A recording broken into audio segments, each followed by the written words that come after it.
Aravalli 31 December માટે અરવલ્લી પોલીસે ઘડ્યો action plan. Gujarat રાજસ્થાનને જોડતી 10 ચેકપોસ્ટ પર સઘન વાહન તપાસ.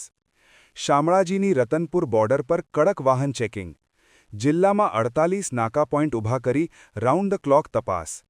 4 ડીવાયએસપી, 19 પીએસઆઈ સહિત 761 પોલીસ કાફલો તૈનાત. બ્રેથ એનાલાઇઝર વડે ડ્રિંક ડ્રાઇવ મામલે વાહન ચાલકોની તપાસ. સીસીટીવી અને ડ્રોનની મદદથી સર્વેલન્સની કડક કામગીરી. યુવાધનને નશાના રવાડે ચડતા અટકાવવા પ્રયાસ. બુટલેગરોના મનસૂબાને તોડી પાડવા પોલીસની કડક ચેકિંગ.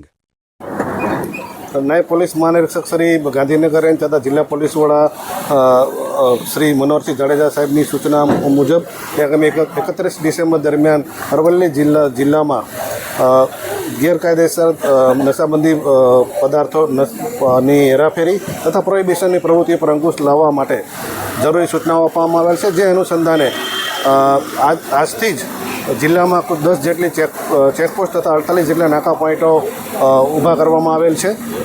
જુદા જુદા પોઈન્ટો ઉપર જે અગત્યના છે તેના ઉપર ડ્રોન સર્વેલન્સ તથા સીસીટીવી સર્વેલન્સ કરવામાં આવનાર છે.